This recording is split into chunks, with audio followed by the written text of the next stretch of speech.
One's a thriller starring Robert Mitchum, Shelley Winters, and Lillian Gish.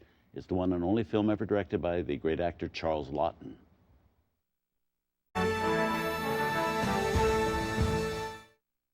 Hi, I'm Robert Osborne. I'm back with our guest programmer for this month, a man who has certainly made his mark as a filmmaker and continues to do so every time he works. Welcome back, Spike Lee. How you doing? Nice to have you here. Glad to be here. Thanks.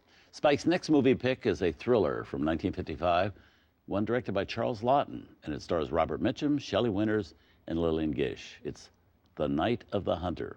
Now, what a movie this is. Why did you pick this? Well, it was it's a film I saw again at New York University Graduate Film School.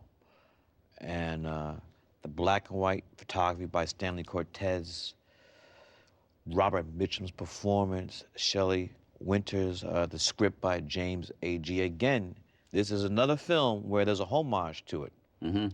In this film, Night of the Hunter, Robert Mitchum has love and hate tattooed on his fingers. So, in my film, Do the Right Thing, there's a character named Ray Rahim, has brass knuckles that says love and hate. In fact, he gives a speech, the same speech that Robert Mitchum gives about the battle between love and hate.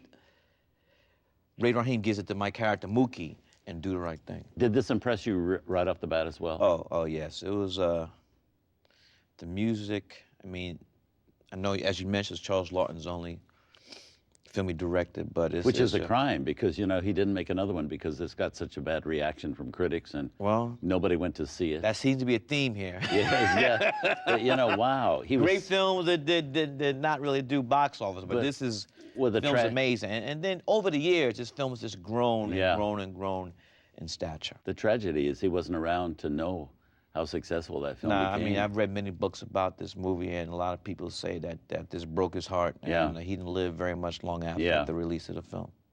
Now, so he did an amazing job for a first-time director. Oh, yes, but, I mean, he was one of the world's greatest actors. Yeah. So it not surprised me, the job that he did in this film. What were some of the challenges you found as a first-time director for your first movie? To direct. Uh-huh.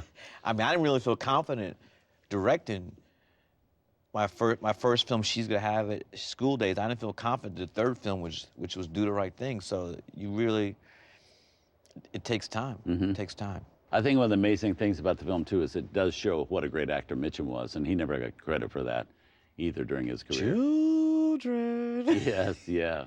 And I love that sequence when the two kids are on the boat and they're going down the river, and you have the close-up of the various animals and insects.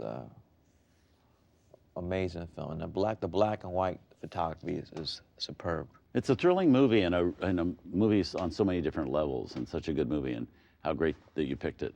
So, because you picked it, some people will see it that haven't seen it before. So thanks for introducing them to The Night of the Hunter. So here, let's have a look. Selected by this month's guest programmer, Spike Lee, here is The Night of the Hunter from 1955.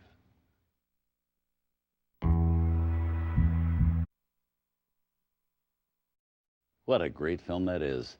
And here with me now is our guest programmer this month who selected it for us to see, writer and director Spike Lee. That is a terrific film. It's scary, too. Scary, too, yes. Very, very, very, yes, very... eerie. Scary. Really eerie. And Robert Mitchum was... He's amazing. That scene where he holds the knife up and then they cut the... Shelley Winters like, go ahead, take my life. He said, whop!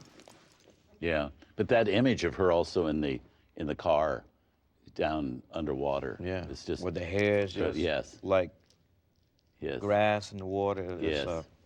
Did you ever get Mitchum's autograph? Never had the chance to meet him. Yeah. Never had the chance. We had him do a private screenings with us here, and later in his life, complicated guy. The amazing thing about Mitchum was, you know, he never liked to appear as if he had a deep thought in his head. He liked to be very casual about, like he didn't really care about the business and everything. Everybody who worked with him always said he was line perfect when he would arrive on a set.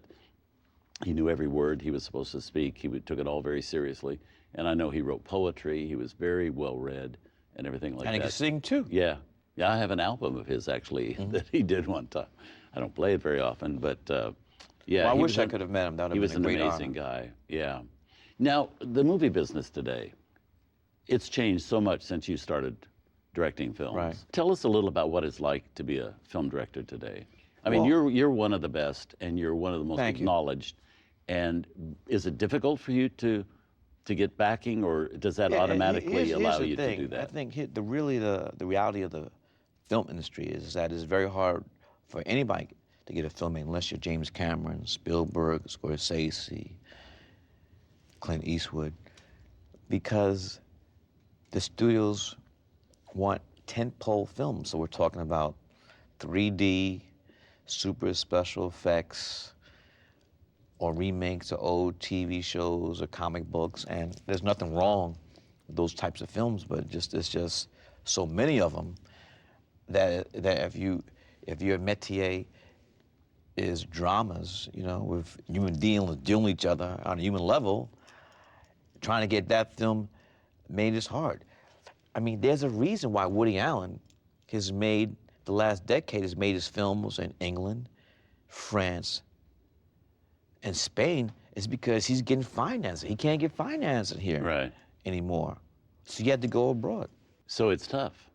Tough business. Yes. Tough business. How long did you work on your, did it take to get financing, say, for your film?